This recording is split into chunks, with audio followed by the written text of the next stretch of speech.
This police officer is so bored with his job that on his lunch break, he's going to go rob a bank and then return to work as if nothing happened.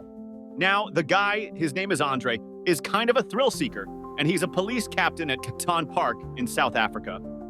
Unfortunately, he's not happy with his life, and he starts looking for a bigger thrill. Then one day, kaboom! He decides he's going to rob a bank. So he catches an early flight from Johannesburg to Durban, and there he rents a car, drives to a bank in town, puts on a wig and a fake beard, and he walks into the bank. He points his pew-pew at the teller, and he asks the teller, "Will you please fill this bag with cash?" Then he takes the cash and leaves, catches the next flight back to Johannesburg, and bam! The robbery is a success! It's a thrill for Andre, so he decides to rob another bank, and another bank, and another bank. Soon enough, every time he gets a day off from work, he flies to Durban and robs another bank. He even starts robbing local banks in Johannesburg on his lunch break. He'll rob a bank, and then later on that same day, he'll go back to the scene of the crime to investigate the robbery because he's the police. He disguises himself so well, none of the witnesses ever recognize him. And he's really good at this bank robbery thing. He knows exactly how the bank security systems work, so he knows how to avoid getting caught every time. This goes on for 3 years. Andre robs around 30 banks during this time, and this is a huge thrill for him. But then, one night, he screws up. He's at a party one night, he's getting a little tipsy, and he starts talking and having a conversation with his friend, this guy Cor. Andre's bragging to Cor that he's been robbing all these banks and that he's so good at it. Here's the thing about Cor, though. Cor just happens to work for the Bureau of State Security, which is kind of like the FBI, and Cor feels like, because of his job, he just can't keep a secret like this. Eventually, he tells his supervisor. So the next time Andre flies back from Durban, having just robbed another bank, police are waiting for him at the baggage claim. And bam! They arrest him. He's supposed to spend about 10 years in prison, but that's not going to happen because he's going to bust himself out. While Andre is in prison, he meets this guy Mal and this other guy Hale, both of whom are in prison for robbery. And pretty quickly, all three become friends.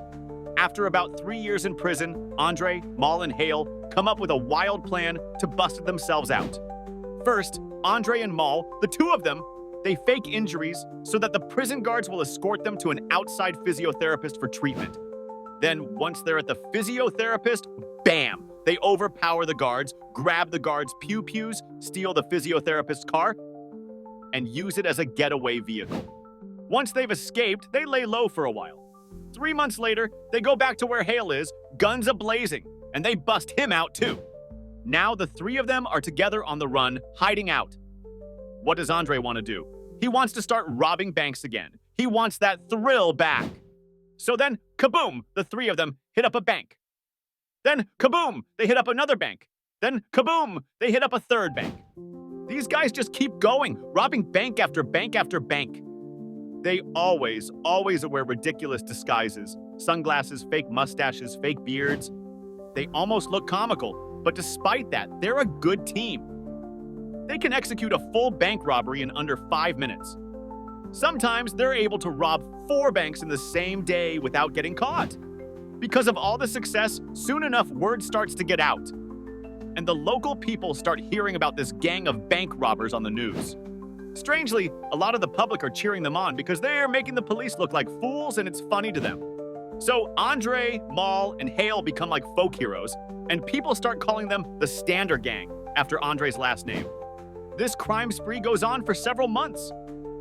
The Stander Gang hides out in safe houses, hitting up banks when they can, collecting a lot of cash, and hanging out with lots and lots of escorts in their spare time. Now, before you start cheering these guys on, just know that during this time on the run, Andre was known to approach random young women pretending to be a professional photographer. He would then lure them back to his hotel room, pretending he was going to take professional pictures of them, and then he would assault them. At least 2 of these women reported him to the police, and this will come up again later. Eventually, the Stander Gang is named South Africa's most wanted, and their photos are suddenly everywhere. All over the media, everyone's talking about them. The 3 guys know it's just a matter of time before they get caught, so they come up with a plan to flee the country. First, they decide they're going to buy a small yacht and leave the country that way.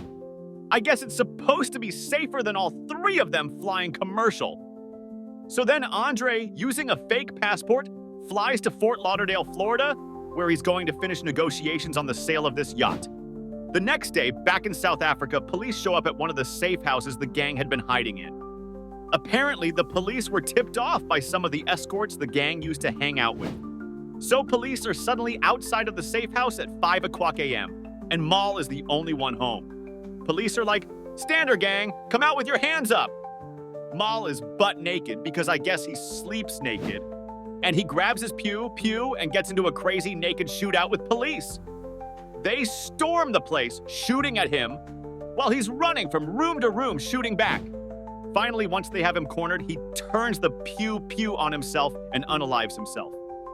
Meanwhile, there's Hale. As soon as Hale gets a tip that police are onto them, he bounces.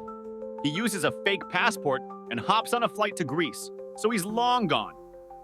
Police raid all the gang's safe houses, and in one of those safe houses, they find photos of one of the women that Andre had assaulted a few months back. This not only confirms her story, but also confirms that this safe house belongs to him. And that safe house leads police to the yacht they bought. That yacht leads them to a crew member they had hired to sail it. And that crew member tells them that Andre is supposed to deliver the yacht to Fort Lauderdale, Florida. So now police know that Andre is in Florida. Then newspapers in Florida get word of this and start publishing Andre's picture in the paper. So now people in Florida are on high alert looking for Andre. Then one morning, it all starts to fall apart for him.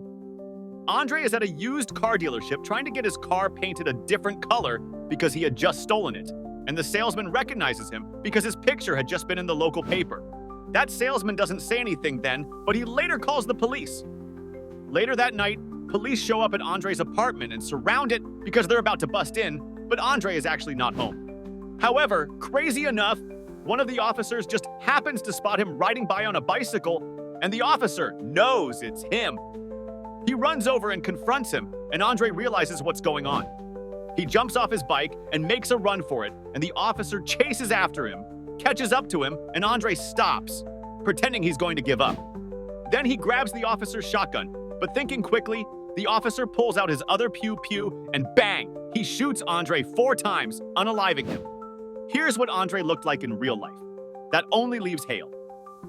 Hale ultimately ends up in London, where he tries to commit another robbery, but he ultimately gets caught. They throw him in prison for almost 20 years. Later, he does his time, gets out, becomes a better person, and he starts public speaking.